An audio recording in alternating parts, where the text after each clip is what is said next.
you need to be able to, like I said, mentioned before, dream and imagine yourself in these positions, doing the things that you're doing. And typically, I feel like the physical follows the mental. Yeah. So, lo and behold, I thought I was a $1 million businessman and in high school and graduated with honors. And lo and behold, I'm here on your podcast. Talking about, I love it. talking about your story. My businesses and real estate. Right. So dude, it works. Yeah, that's awesome. It works. It's awesome, the imagination to think of it and then the hard work to like get you there.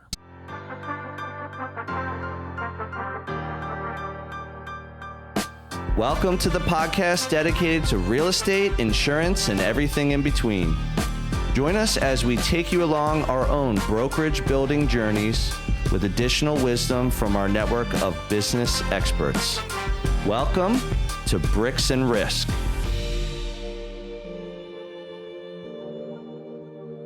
Hey everyone, welcome to another episode of Bricks and Risk.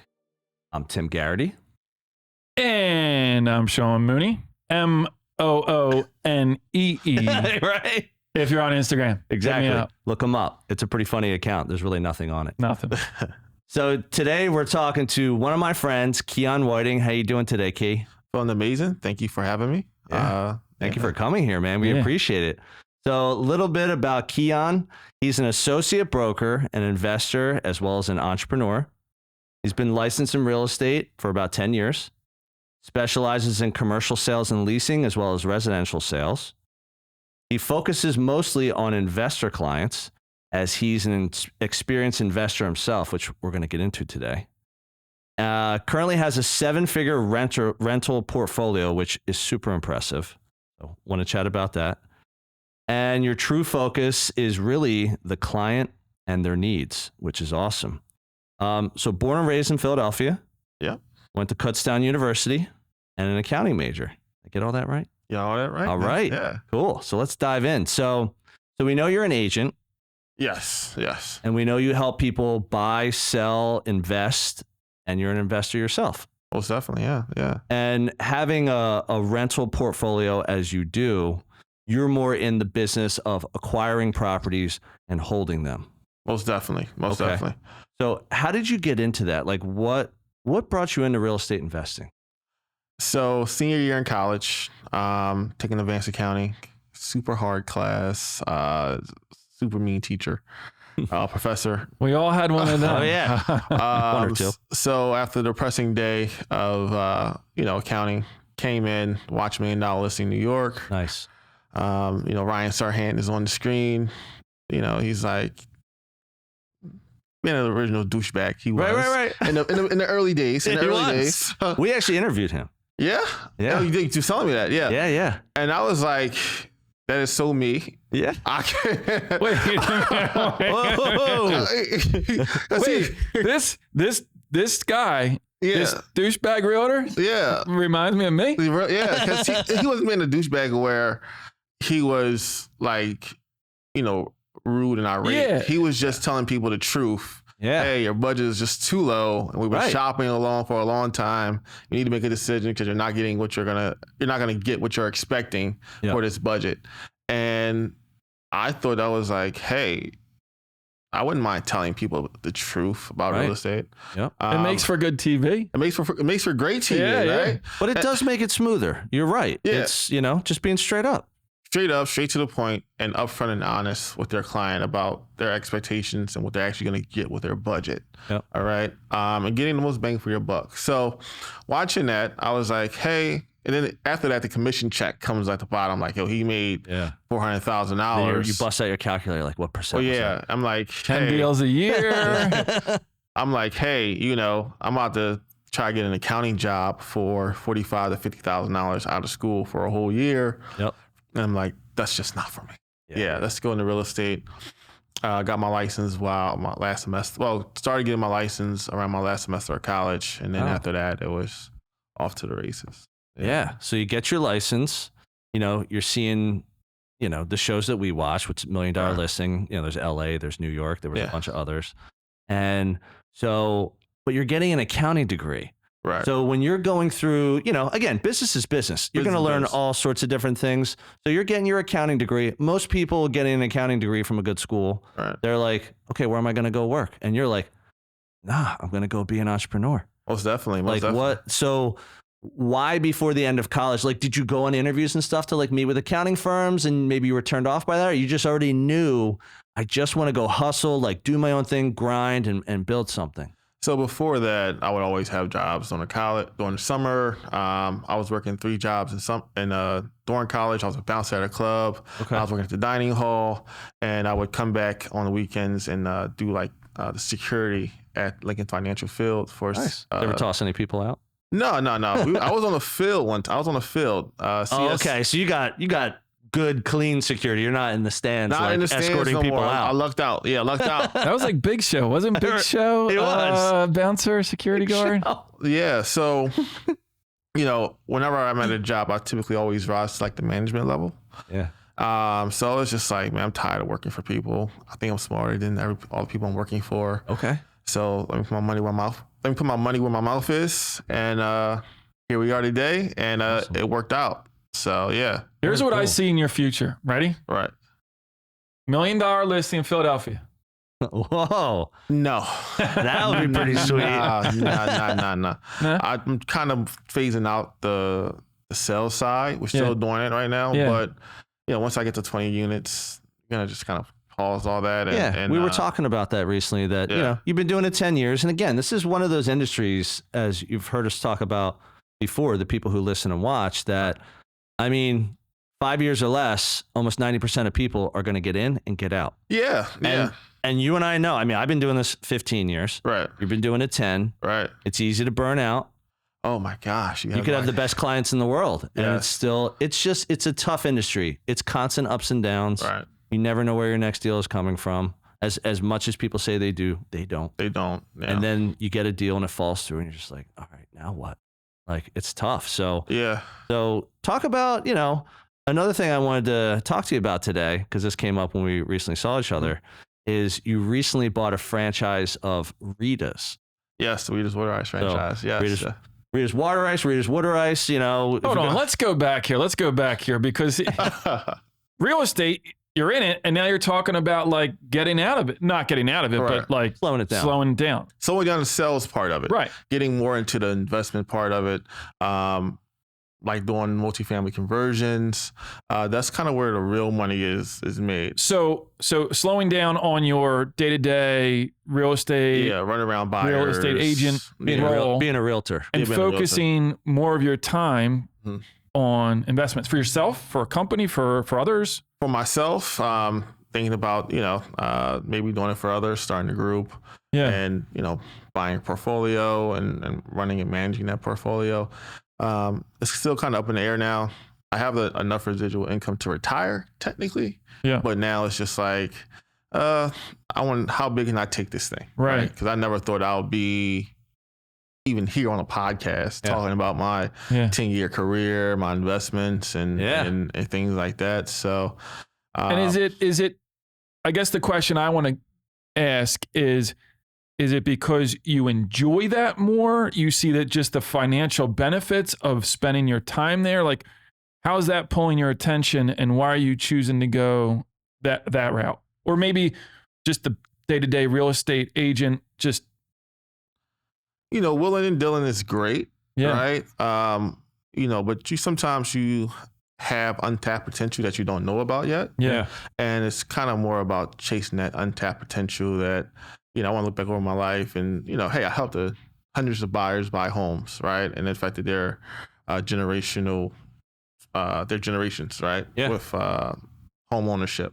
But now it's just like, well, can I do a big building and leave like a legacy here with my name on with a plaque on the building? So Keyon's Place or Whiting Apartments or or something like that. I like so want to do some big things. So it's a broader view. It's a grander view that you see for yourself. Yeah.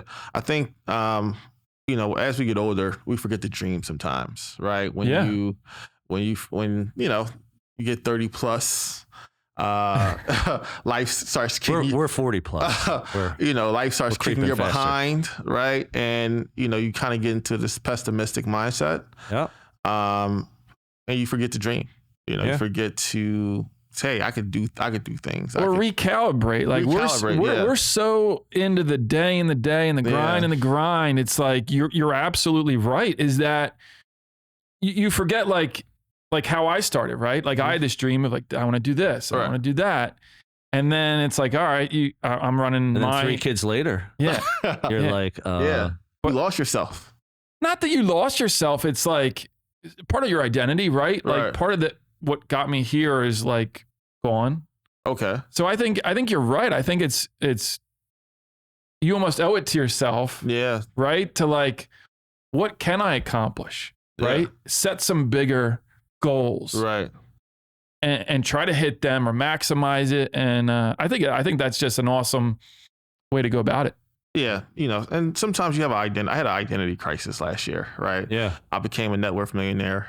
Did anything like kind of cause that? Was it that moment that you realized that and you're like, whoa?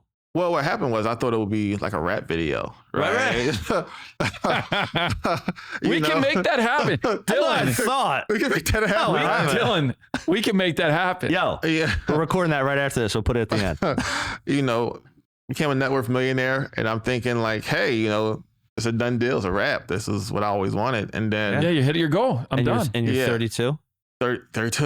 Yeah, man. And, that's impressive. Congratulations. Thank you. And you're like, oh, this is not what I expected.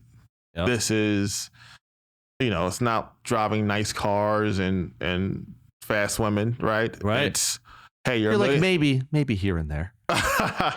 No, it's like, hey, I have to handle responsibilities. Yes.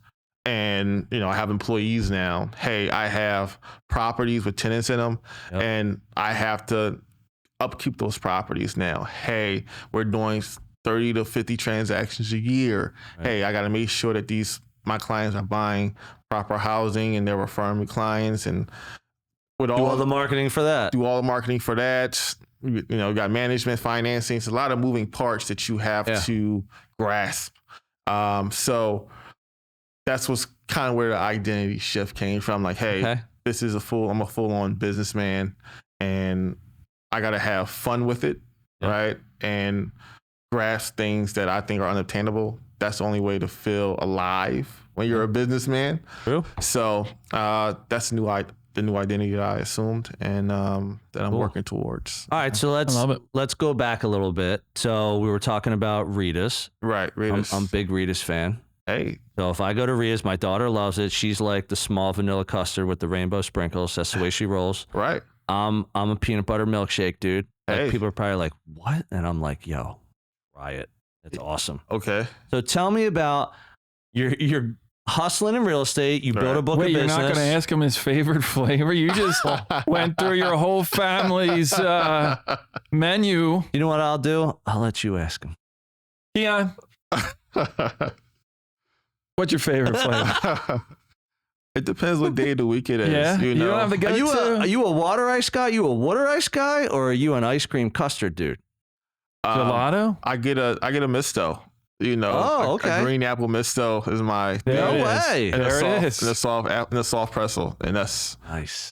That's my lunch. All right. All right. So now we know. Now we know. Am I good? Now you can move on. All right. Cool. Yeah. All right. So bought a Rita's. Right. It's a franchise system, and it already existed. You didn't build one from scratch. It was one that was already there. Someone was selling it. Yes. You went in with a partner. Yes. Talk about that a little bit. Well, one, why did you choose a partner? Like, why did that make sense? So funny story. So I was in my first multifamily conversion, which is turning a single family to a duplex in Philadelphia. I was at a networking event for Jumpstart Germantown. Yeah. Okay. Great program. Phenomenal program. Ken Weinstein. Yep. They hooked me with a mentor. And one of the mentors they hooked me up with owned 9 Ritas. No way. So wow. All in Philly? All in Philly. Older gentleman. He's winding down. And he's helping me through the process of pulling permits and whatnot. And he brings this opportunity to me. Hey, this is a good business and whatnot. And I'm like, okay, cool. I'm in the middle of $1 million for transactions and doing a rehab. Converting single families to duplexes. Converting single families in to duplexes. Philly, which is not easy. In Philly. So, I'm like, okay, cool. Back burner thing. Yep. And I have an extra 40,000. I'm on it. I'm done cleaning all the stuff up. I'm on it. One of my college friends sold a house too. He calls me up. He's like, Keyon, I'm looking for a laundromat. All right. Look at this laundromat. Nothing comes from it. Right. So he's like, Keyon, you have any other business opportunities? Give me a call. You're like, what are your thoughts on water ice? Not yet. Not yet. So That's like, chapter 6. I'm like, yeah, okay, I got you. We'll get around to it. When we get around to it, I'll send you some listings. Yep. Send some listings. Next week, hey, Keyon, don't forget about me. Week after that, hey, one more time. I need some lists. I need some. This dude's all over you. He's like, let's make get something going. Yeah. Hey, listen, I'm sitting on this Rita's deal. You want to come in with me? Let's make something happen. So it was that quick. It was that quick. And, wow. Being a solo agent and being self-employed by yourself and, depending on yourself is great. But when you have a partner, you can really do some great things. Yep. So he came in. He did like a lot of the calculations for everything because he's an investment banker. Okay. He said, seems like a good deal. I'm like, nah. I'm not buying nothing at a transit value. We're going to get it below a transit value just in case, something hits the fan. Yeah. Speed bumps. Economy slows down. You got to get rid of it. You got to get rid of it. New machine. So he's like, my partner's a really sweetheart guy, right? Mm-hmm. He's like, no, just give him the asking price. No, we need it for we need it for let me do this part. We need $100,000 below price. Nice. And hey, we got it. And awesome, man. Congrats. Been a tremendous asset all the way through, and he really kind of opened my eyes up to more partnerships with the right people. So yeah. Very cool. Yeah. So it's about a year. It's about a year in July. Yes. Yeah. And how do you like it so far? How do you like? Well, first of all, the food service industry, we're not experts on that. Obviously, I mean, you are now, but Speak for yourself. I will. I did used to cook for an entire Friendly's, as we've talked about before. So I do have some experience. Yes. So being in that industry, tight margins. And Rita's, for people who don't know, Rita's is a seasonal business. Yes, it it's is. Not open all year because who the hell is going to eat, our listeners, water ice in January or December? There's people out there.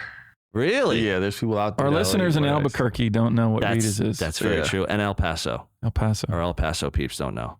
They'll do great out there in El Paso. So that would kill out there. Yeah, a full year of business. Yeah, most definitely. Yeah. Nice. All right. So like you've been in the food service industry and you're managing employees. How do you like that part? Managing employees, it's again, you're just self-developing so much in life. So managing employees, I'm like Kevin O'Leary off of Shark Tank. Yeah. If you can't make it, you're fired. My business partner, he's like, give him a chance. Kevin O'Leary's my boy, by the way, so I hear you on that. Yeah, give him a chance. Give him, Oh, their dog was sick. Yeah, the dog. Yeah, stuff like that. So I had to wind up finding the whole staff. Wow. Yeah, bringing the whole new staff in there. So I was in everyone. So good for you. A few of the kids wound up coming back. Call you Mr. Unwonderful. Yeah. So no, they begged for their jobs back, and since then, we increased revenues. I want to say about 30%. Wow. Awesome. Added a couple of new streams like DoorDash, Uber Eats, Grubhub. Does that do a lot of people use? Oh my gosh! Really? Yes. How do you transfer it? You got to put in like a special cooler or something like that, or no? Just send it. So just close like enough. You picking it's up close enough. Yeah, it's close enough. Yeah. And it's been great so far with that. Getting back to the food service industry, it's really a cutthroat business. Number one, reason why I went into the business was the menu was small. So anytime you get into a restaurant business, you need to have a concise menu. Yeah, it's like very simple. Very simple. Can't deviate too much because spoilage would really kill the business, right? So if I had like a big menu where, we had pizzas, cheeses and everything, I wouldn't have got into it. But since I'm only serving, water ice and clustered and pretzels, then There's not a lot of waste. The profit margins are great. Yeah. For me. How long did it take you to get in? Just rewind, like when you were working with that mentor, right?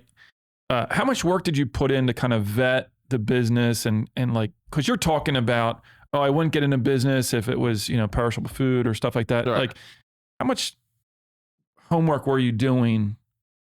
It seems like you're doing a lot. Like you kind of like get dialed into like exactly what you wanted. Right. And this kind of fit the mold.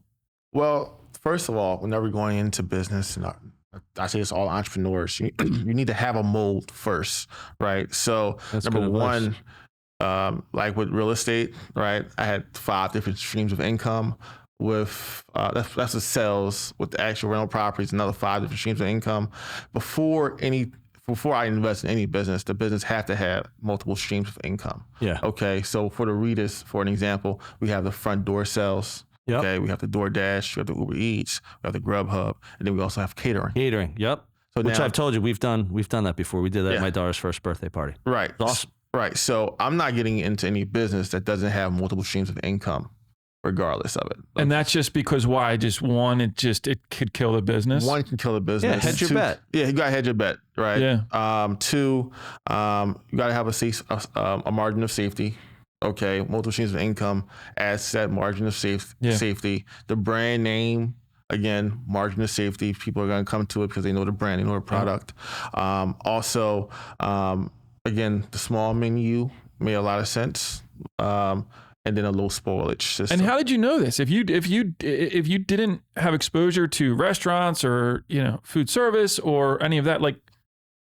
So, I have a habit of I have a good habit or good tendency of hanging around older people. Yeah. So they're typically the wisest. Yep. So I agree. Warren Buffett, that's kind of his strategy, where buy a business below intrinsic value, also have a margin of safety. So it's just kind of those things that I've like seen fundamental, fundamental accounting stuff, to, financing stuff. And then I take the same approach with real estate as well. So my portfolio, only buy properties that are about 80,000 unless I have a loan officer that can give them to me. The mortgage is typically around $300 to $500. Okay, in that price range. So if worst come to worst, the market tanks, I know I could be able to rent a 3-bedroom, 1-bathroom house out for $700. Yeah, exactly. Worst case scenario. And you're still getting a good return based on you only paying $400 or $500. Exactly. So you're applying that same kind of business strategy all across the board. Yeah. And I'm not moving from that strategy. Yeah. Unless I'm not moving from that strategy. Yeah, you gotta have discipline. You gotta have slight hesitation there because you gotta have some flexibility with investing. But I'm not really like a multi-level marketing business. I'm not touching it. Right? Don't have time for all that stuff. Hey everyone, this is Tim, your favorite Bricks and Risk co-host. But don't tell Sean. I hope you're enjoying this episode, and I'll get right back to it in a moment. Our audience grows through word of mouth, so if you would please take a moment of your time and give us a review on the platform you're on, that would be fantastic. Please also help spread the BNR word by sharing your favorite episode with a friend. We greatly appreciate your time and trust. Now, back to the show. So I got a really good one next, and this one, I told you it came from my brother Ryan. So very wise older man, very wise older guy. He was listening to the podcast and he was like, this is a good idea. I'm like, that's a great idea. So one thing we like to ask now is that being in business, obviously, it's not a cakewalk. If anything, there's usually more failures than there are successes. Yes. So we call them struggles. So basically, one of your biggest struggles, you said, in business has been raising capital. Because it sounds like everything you've done, you've earned your money. Yes. You put in your own capital and you leverage the rest with like a good financial mortgage lending contact. Yes. So why has raising capital from outside investors been tough for you? Like, what have been your struggles with that? So, obviously you have some self-reservations about it. 'Cause I don't like borrowing money from people. I don't like owing people anything. Yep. 2, young, I'm only 32. So what type of experience. Age is a state of mind, by the way. Age is a state of mind. Well, it's track record. People look at that. It's like, all right, 32. Yeah, I give you a bunch of money. Yeah, and I think the young black male thing kind of plays because like this guy Jay Morrison, that was a terrible thing he did, with that Tulsa real estate fund or whatever, and it kind of gives everyone like a bad reputation or a bad image. When you see something like that happen. So it's like, be careful. Like, be careful. People have been burned on things. And people will shy away from those types of opportunities. Yeah. So, what can you do about that, right? So, and then for you, so raising capital, has that been more in the way of like you want to like kind of start a fund to do things? Or have you looked at deals and tried to raise capital? What's been your approach so far? So my approach so far has been hustle with the real estate sales, save the money, then invest it, and then if I lose the money, I lose the money, right? As a fiduciary, you gotta put your clients above all else. And I don't 100%. think that I don't want to take on the stress of using other people's money just yet. Just in case if you give me $100,000 and it goes to zero, I'll make sure you get your $100,000 back. Right. But I need to have enough residual streams of income to cover that $100,000 just in case, So, yeah. All right, or just get with the right people that can afford losing $100,000. Yeah, but I would still feel kind of sick. Like, man, you got. All right, well, I'll give you an example from personal experience. Right. So we've done two big development projects now. One was turnkey. We knew the person selling a building, and it was already like 90% leased, and we had to raise capital. And you know me, we were just talking about this before we went on. I'm big on my network, as is Sean, as are you. Right. So when we bought this building, we're like, okay, we need to raise $600,000. Right. It's a lot of money. Yeah. But we're like, how are we supposed to leverage this building as an asset? Because we got a ready, willing, and able seller. Right. We want to buy. We got a good team. We can manage it. We can improve it. We can lease it. Like, we have all the pieces in place to make this as valuable an asset as it could be. The only thing we didn't have was the capital. So we looked at it as like, well, where would we go? Would we do just like a general thing where we put it out there and like, you could throw in $1,000, and just you get a couple hundred people to give you your money?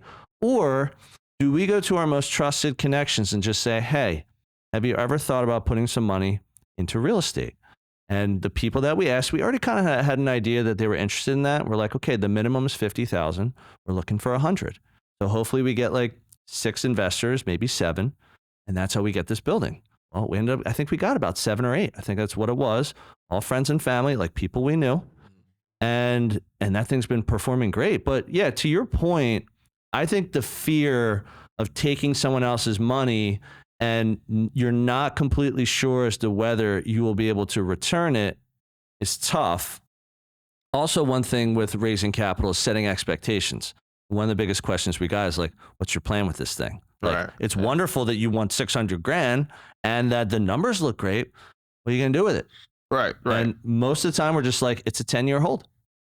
Not going to do anything else with it. Not looking to sell it. If we can leverage it even further, if the value goes up, the rents go up, we can pull capital out of it, return it back to you guys. So not only are you getting your cash back, but you still own this thing and you're still getting a return. So that's kind of how we did it. And not to say there's not one right way or one wrong way, but us never doing anything like that, by going with our most trusted connections, our most trusted relationships, and just saying, are you interested in investing in real estate, proved to be a really good strategy. Also, what worked for us is that we already had a deal. So already having a deal and knowing that this is a tangible thing that people can look at, they could go drive by it. Right. You want to see the numbers? Here you go. So those kind of things I feel like help with raising capital, meaning as long as they can see exactly what you're doing, they can look at the building, they can drive to the area, it makes people feel more comfortable. Because I know people have done syndication. Right. So people they put 5,000, 50,000, 100,000 into a real estate fund or a REIT or something like that in different areas of the country. People are like, oh, we're investing in the Carolinas, or I'm investing in Arkansas, I'm investing in Texas. And that's cool. But you can't really go drive by it, And you really don't know, sometimes with funds, they don't even have the assets yet.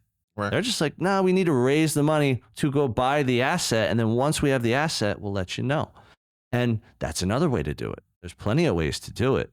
But I think the reason that came up is like knowing that you are where you are and you're interested in doing this, maybe some advice would be like, go out, see if you can find an asset through the people you already work with. You work with investors, just like you found the Ritas. Right. Same, good people, Jumpstart Germantown, you go to someone there like, any chance you got any multifamily buildings or buildings that could be converted to multifamily that you either want to sell yourself or someone else? And usually, I hate to say it, like if they're a little bit older and they might be looking to wind down, that's a great way to be like, okay. I know plenty of people in my network, same thing. They just had someone they knew and they just said, yeah, I'll sell that to you, or talk to this guy or this girl. They want to sell something. That's how we got. I think when this episode airs, you're going to get 10 phone calls. I hope so. People are going to want to invest with you. Yeah. Well, see, my strategy again is my rental portfolio is in North Philadelphia. Yep. Okay. My ROI is 20% plus. Wow. Okay. Right. But again, if you are, because I'm only paying $300 a month. Right. $359. It's a conservative bet, but it's a good return. It's a great return. Phenomenal return. Yeah. And not including, I bought most of my properties before COVID or during COVID. Like nice. I bought a property on Napa Street for $73,000. Yeah. And during the Ritas, you had to have like $1 million worth of net worth. Yep. In order to meet the franchise requirements. To even be considered. Yeah. So that's really cool. Gave my portfolio, and then you have to have for the SBA loan collateral. Okay. Paid $73,000 for the house 2001. Now it's worth $165,000. See, my method doesn't even. I wasn't even factoring in the appreciation of my properties. Yeah, you're just looking at cash flow. Just looking at cash flow. Yeah. And that's kind of my method, just looking at cash flow. Because you're an accountant. Yeah. Probably plays a part. Yeah, plays a pretty big part. And, that really helped my business as well because before COVID, it was like 600,000. Yeah. And after COVID, just see it take off. These values. Here's another question about the Ritas. When you bought the Ritas, did you also buy the building or was it just the business? Just the business. So it's a lease. It's a lease. It was one critical business mistake that I made. I should have bought the building with it. Yep. And was that an option up front? It was an option up front. But it didn't make sense. Yeah. It still does. It still doesn't make sense now. But now that I look over a 10-year term of the lease. Yep.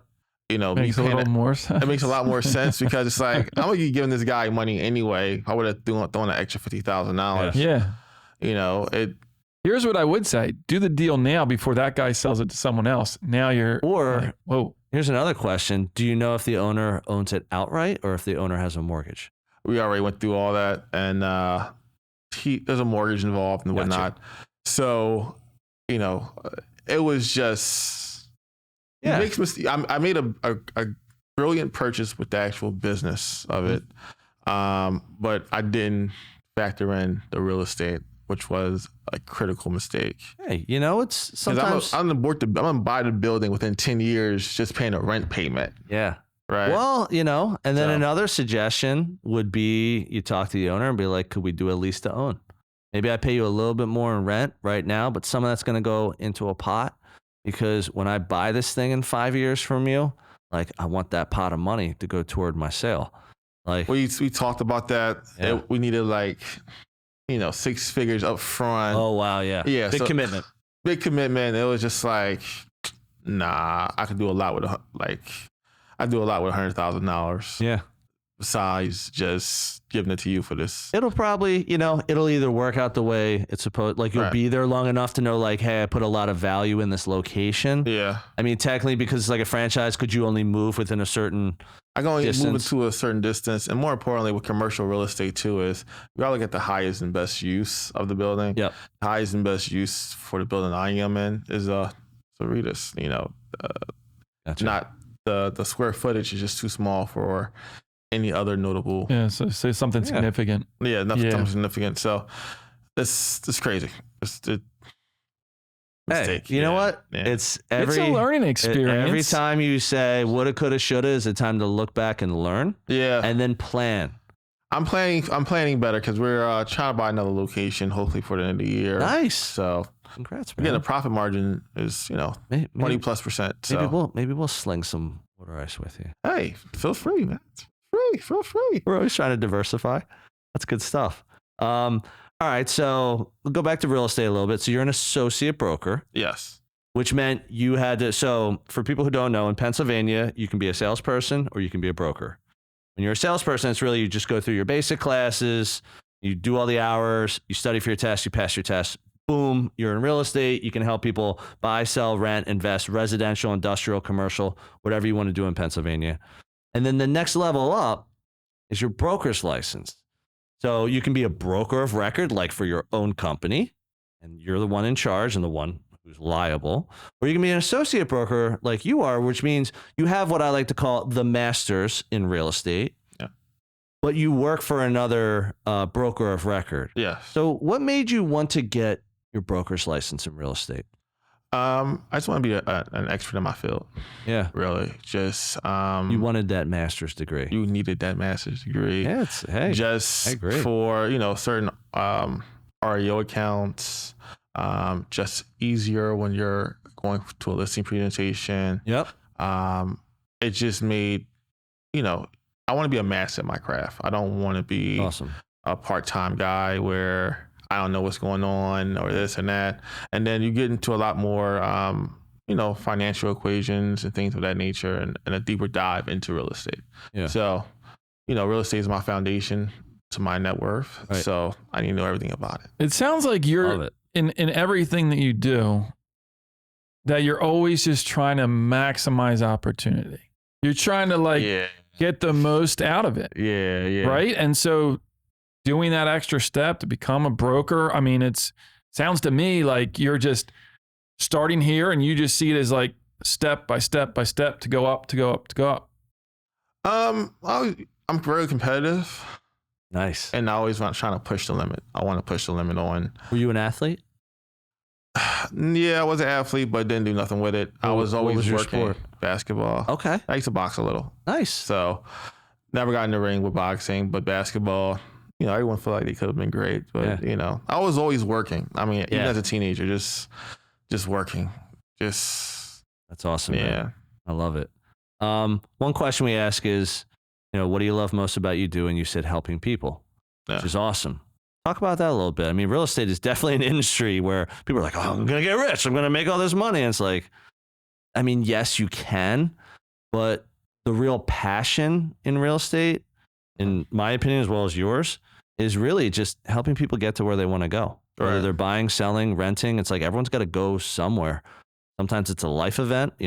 Someone died, they're getting divorced, about to have first kid, they're about to have their 10th kid, they're getting married. There's all sorts of reasons. So why does that drive you?